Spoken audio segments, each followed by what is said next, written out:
At our divorce hearing, my cheating wife showed up 6 months pregnant and smiled. "See what you lost?" I replied. "Do I know the father?" Then my lawyer handed the judge the evidence that her affair started 9 months ago. When the timeline didn't match her story, original post I, 36 male, caught my wife, 34, cheating in the most mundane way possible. Her phone buzzed while she was in the shower. I glanced at it because we never had privacy issues, or so I thought. "Last night was incredible, can't stop thinking about you." The contact name? Gym, membership renewal. Pretty sure the gym doesn't send heart emojis. I didn't freak out, didn't confront her, just sat there staring at that message while the shower kept running. When she came out, I was perfectly normal. "How was your workout?" "Oh, good. Really pushing myself lately." "Yeah, I bet." That night, she said she was meeting friends for dinner. I said, "Cool, have fun." Then I followed her, watched her walk into some apartment complex, waited. She came out hours later looking way too happy for someone who'd just had dinner with the girls. Got home before her. When she arrived, she launched into this whole story about drama with her friends and wasn't dinner fun and blah blah blah. I just nodded, smiled, acted normal. The next morning, I called a divorce lawyer. Here's the thing about me. I'm not the dramatic confrontation type. I'm the gather evidence and handle it legally type. Spent the next couple weeks documenting everything. Phone records showing hundreds of calls and texts to one number. Credit card statements with hotel charges I didn't make. GPS data from that family tracking app she'd insisted we get for safety. Then I filed. Had her served at work because I'm petty enough to want witnesses, but not cruel enough to do it at her mom's house or something. She came home that evening absolutely raging. "You had me served? At my job? In front of everyone? You're having an affair. I want a divorce, pretty straightforward." "I am not having an affair. You're paranoid. This is exactly why our marriage is falling apart. You don't trust me." I pulled out my phone, pulled up the phone records, the GPS history, the hotel charges on our credit card. Her expression cycled through shock, panic, anger, and landed on indignant. "So what? You're boring. You never pay attention to me anymore. This is your fault for pushing me away." The mental gymnastics were almost impressive. "Cool story. I want you out by the weekend." "This is my house too. It's in both names, but I can afford the mortgage. You can't. So pack." She tried crying, then yelling, then the whole "we can work on this" routine. I just kept boxing up her stuff. She left that weekend, moved in with her sister. And that's when the real fun began. Update 1. The divorce process started, and my wife's demands were absolutely delusional. Her lawyer sent over her wish list. The house that my inheritance paid the down payment for. Both cars, mine that's paid off, hers that she's still paying for. Half my retirement, $4,000 monthly alimony for 10 years. All the furniture we bought together. Our dog that I'd raised from a puppy before we even met. My lawyer looked at the list and actually laughed. "She wants everything except your student loan debt. How generous." But the demands were just the start. Her family launched a full-scale harassment campaign. Her mother called me from different numbers after I blocked her. Finally ambushed me at my office. "You can't just throw away 8 years over one little mistake." It wasn't one mistake. It was months of lying and cheating. "She loves you. She's been crying every single day. Don't you care? She should have thought about that before sleeping with someone else. You're going to regret this. She could have given you children, a real family." That one stung. We'd been trying for a kid for over a year. Guess I know why it wasn't happening. She was busy with other activities. Then the dirty tricks started. Someone reported my car stolen. Got pulled over, spent hours at the police station proving it was mine. Couldn't prove who made the false report, but I knew. My credit card got frozen. Someone reported it stolen. Took days to fix. Gym membership canceled. Streaming services locked me out. Small annoying crap I couldn't prove but obviously knew who was behind it. My lawyer just said, "Document everything. Pattern of harassment." But then things took a weird turn. Her lawyer called mine with an offer. My client will significantly reduce her demands for a quick settlement. How significantly? Just the house and one car. No alimony. Clean split. My lawyer and I looked at each other. Red flags everywhere. What's the catch? No catch. She wants this over fast. We'll think about it. Something was off. Why the sudden rush to settle? That weekend I ran into one of her friends at the store. This woman had been at our wedding, had been to our house dozens of times. She saw me and immediately looked uncomfortable. "Hey," I said casually. "How's it going?" "Oh, fine. Listen, I'm really sorry about everything." "Thanks, I appreciate that.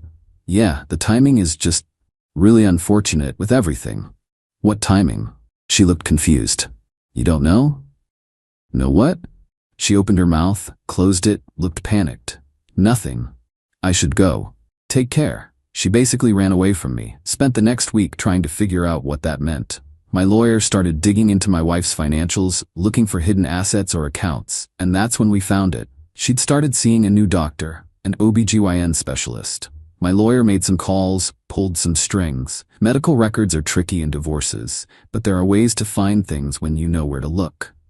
My wife was pregnant, already showing actually. Pretty far along based on the appointment dates. That's why she wanted the fast settlement, get the house, get out, raise her affair baby without me knowing the truth. When I found out, I just sat there for a minute. Then I looked at my lawyer. She was smiling. Not a friendly smile, a shark smile. "Oh," she said quietly. "This changes everything." Update 2. Once we knew about the pregnancy, everything clicked into place. The rushed settlement offer, the sudden willingness to take less, her family's increased desperation in their calls. She was trying to get out before I found out she was pregnant with her affair partner's baby. My lawyer started building a timeline. When the affair started, when conception would have occurred, when my wife and I last had any physical intimacy. The math was damning. We hadn't slept together in almost a year. She was now visibly pregnant. The affair had been going on for longer than she'd admitted. Then her sister called me. Different approach this time, not aggressive, almost pleading. "She's pregnant." "I know." Long silence. "You know?" "Yeah, found out a few weeks ago." "Oh, she was going to tell you herself." "I'm sure she was. Right around the time she tried to screw me in that settlement offer?" "She's scared. She's alone. She's about to have a baby. Not my problem. It might be yours." I actually laughed. The timeline doesn't work. We haven't been together in almost a year. She's 6 months pregnant. Even you can do that math. She said you were together, right before you filed. She's lying. But good to know what story she's planning to tell in court. Hung up. Called my lawyer immediately. They're going to claim the baby might be mine. My lawyer was already prepared. "I've got phone records, text logs, your work travel showing you were out of state during the likely conception window. And we have proof her affair started way before that. She won't be able to make it stick." So what happens now? Now we wait for the hearing, and we let her dig her own grave. The next development came when her lawyer filed an amended petition. New claims. The baby might be mine. I abandoned her while pregnant. She needed the house for our child's stability. She needed extra support for her delicate condition. I was being vindictive and cruel by not supporting my possible child. The audacity was breathtaking. My lawyer's response was surgical. We demanded paternity testing. We provided evidence showing physical intimacy was impossible during the conception period based on work travel and documented separation. We attached the affair partner's phone records showing constant contact during conception. But here's where it got really interesting. My lawyer did some digging on my wife's affair partner. Turns out he was married, with kids, and his wife had absolutely no idea. My lawyer didn't contact her directly. That would have been unethical. But she made sure certain information ended up in public court filings where anyone could find it, including a very observant, very angry wife. Word got back to me that the guy got kicked out of his house, showed up at my wife's sister's place where she was staying. Apparently that went about as well as you'd expect, two cheaters blaming each other for ruining their lives. Then the day before our hearing, my wife broke her own no-contact rule and called me directly. "We need to talk, please. Everything goes through lawyers. I'm begging you. Don't do this to me in court." "Do what?" "Tell the truth. Don't bring up the pregnancy.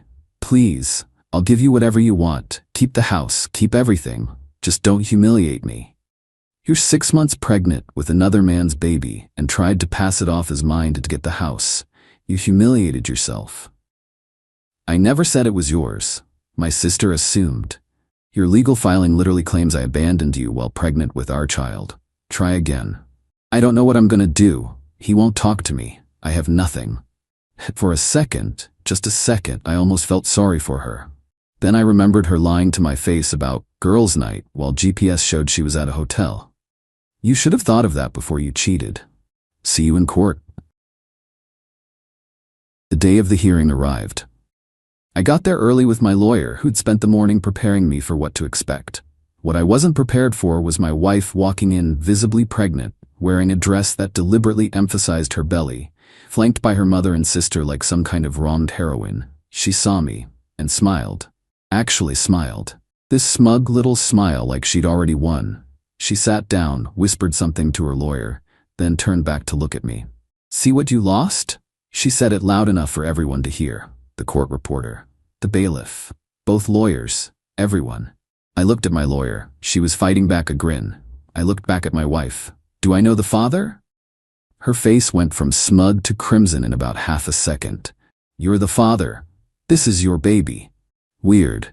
We haven't had sex in almost a year, and you're 6 months pregnant. Math isn't really working out there.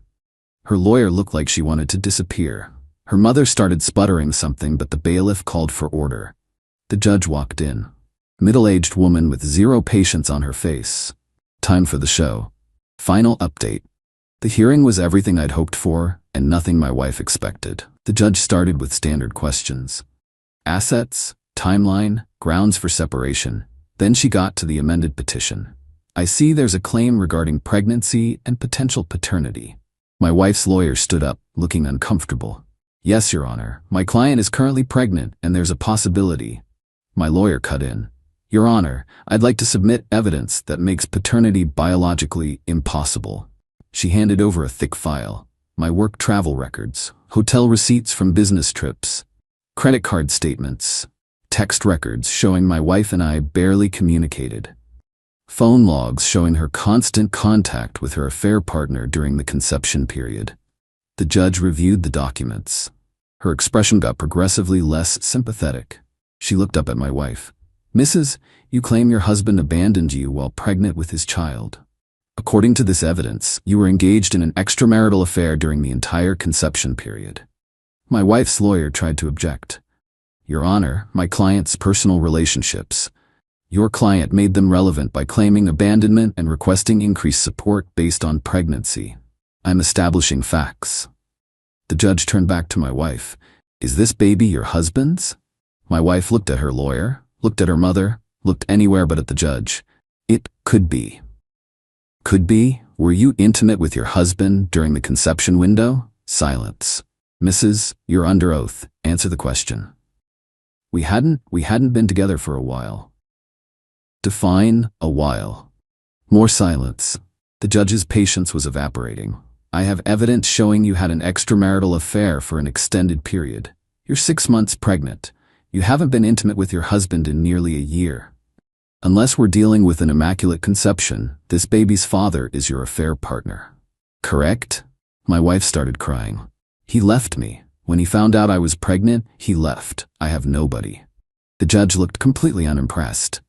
That's unfortunate. It doesn't entitle you to defraud your husband by claiming he's the father when the timeline makes that impossible. My wife's lawyer tried again. Your Honor, my client is in a very vulnerable position because of choices she made. Let's discuss asset division. What followed was surgical. The house? I got it. Since my inheritance funded the down payment and I'd paid most of the mortgage, I got the house. She got 30% of the equity when it sold or when I refinanced. Cars? She kept the one she was making payments on. I kept mine. Retirement? Standard 50-50 split of marital assets accumulated during marriage. Cost me about $32,000. Alimony? Here's where the judge got creative. My wife wanted $4,000 monthly for 10 years. The judge awarded $1,800 monthly for 2 years. She specifically called it rehabilitative support to allow respondent to gain employment skills.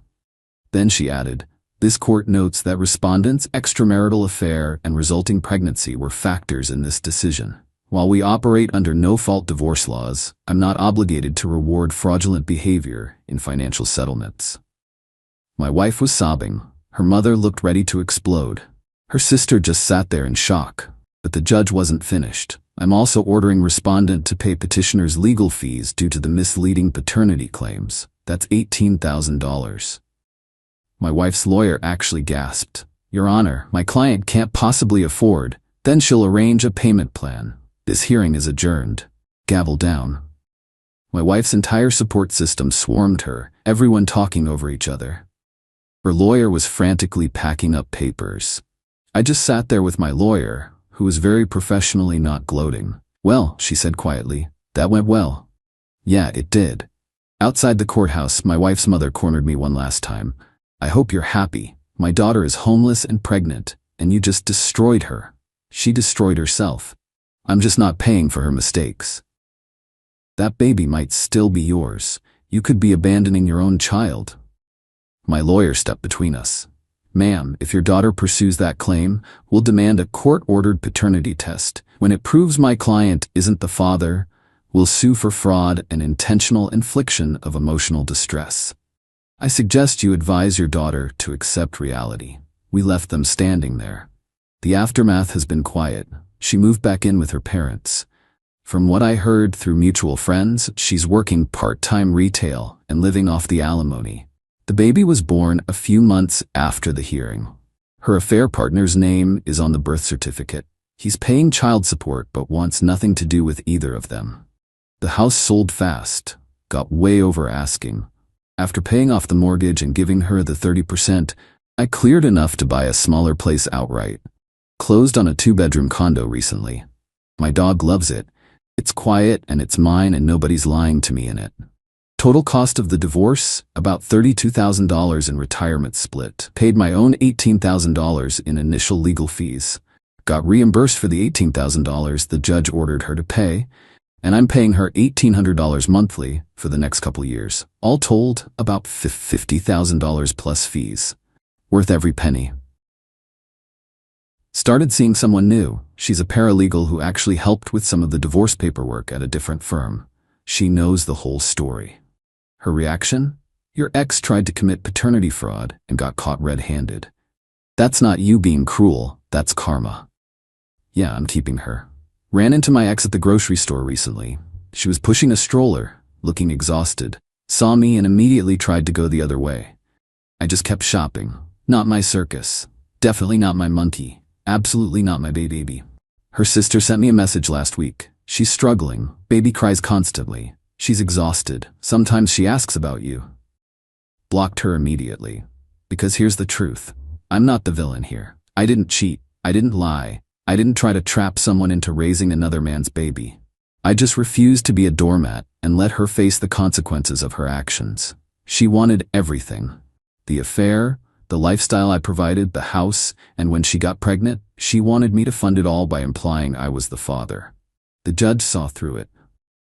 The timeline didn't lie, and now she's living with the results of her choices. As for me, I'm good, better than good. The condo's great, job's stable, new relationship is healthy and honest, my dog's happy, the retirement account will recover, and I sleep perfectly at night knowing I handled this with integrity, documented everything, told the truth, and let her destroy herself with her own lies. That moment in court when she said, "See what you lost?" And I replied, "Do I know the father?" That was everything. Watching her smug smile vanish, watching the judge read through the evidence and dismantle her claims one by one, watching her mother realize her daughter had been lying to everyone. That was justice. Pure, simple consequences. To anyone dealing with something similar, document everything. Get a good lawyer. Tell the truth. Let the manipulators hang themselves with their own lies. Judges are excellent at spotting fraud. The chapter's closed, the divorce is final, the house is sold. I'm free. And she gets to explain to her kids someday why daddy isn't around and why she tried to trick someone else into being daddy. Not my problem anymore.